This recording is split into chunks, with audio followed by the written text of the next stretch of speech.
Okay, so we have the superstore data, and let's set up a simple table first, right?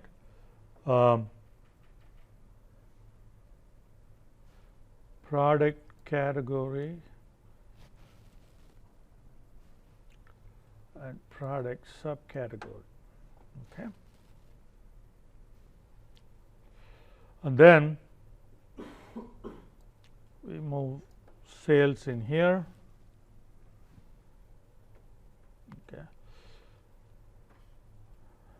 or so we have a simple table, right? Okay, so now if you go to sales and we have two options here: add a quick table calculation, or add a table calculation, or quick table calculation. Okay. Now, quick table calculation has these options, and you have all of these options here as well, except that if you select table calculations, you get a more broader set of options to choose from, okay, beyond just what computational action you want.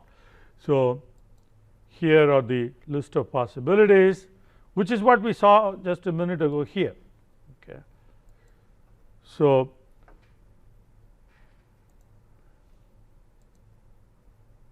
quick table calculation, so it gives you all of this, right, and all of those are available in add table calculations, and it also give you options for how those calculations should be carried out. Okay. So, let us say we select running total. So, now you are going to have running total going from the first to the last. Okay. That's simple enough. So, you want, say you want to compare, right. So, you want sales and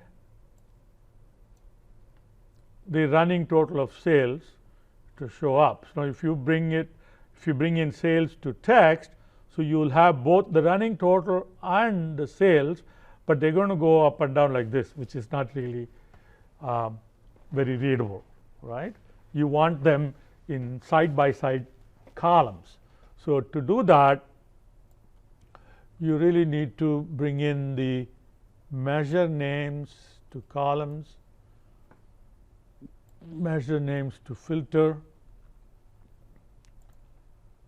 okay, and measure values to text. Then you move that one over here. This was here. So, well, so the table calculation, you move that to measure values shelf, then they become side by side. So, now you can see how the calculations are computed. Okay. So, we are going from table down. So, this is called table down. You can have another calculation, say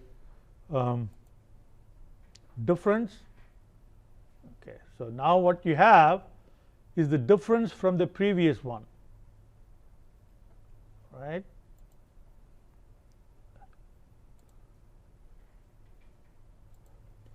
All right. So, we have the sales here, right. So, difference between these two. So, there is nothing before 507. 507 is the first value. So, difference cannot be computed for the first one. That is why the first one is blank. And then you have the differences. Okay. And again it is tabled down. All right. Or you can have percentage of total. Okay. Okay. So, now each sales value is expressed as a percentage of the total. So, the total here is 8,951,000. So for each individual sales value, okay, so each individual sales value is divided by that total and expressed as a percentage. You can have percent difference. So that will be like, okay, what is the difference, okay, as a percentage. So this is the difference, right? So this difference as a percentage of previous sales. This difference, okay, as a percentage of previous sales, and so on. Let's see.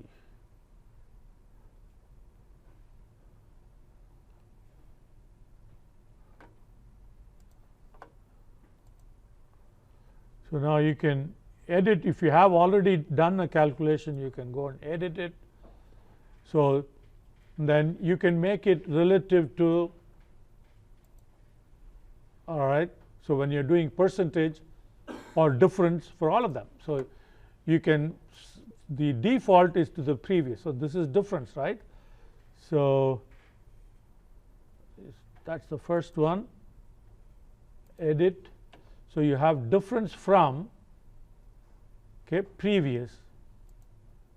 So instead, if you make it next, then the difference from the next item, so that's the reason why the last one is blank.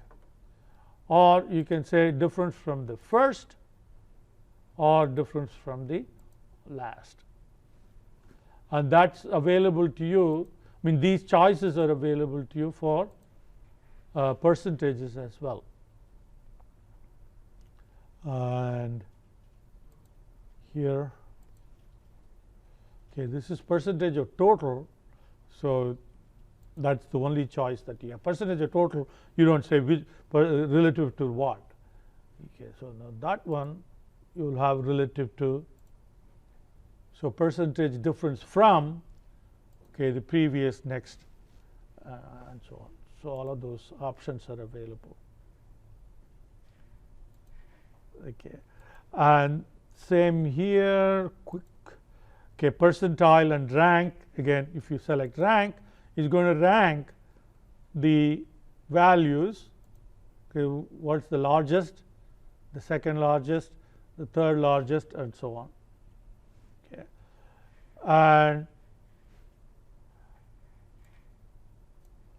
and same with percentile. Percentile will be the value. So the value, what percentile is the value when you have the smallest to the largest value, at what percentile does it fall? So that's what that is. Okay. Now the last one,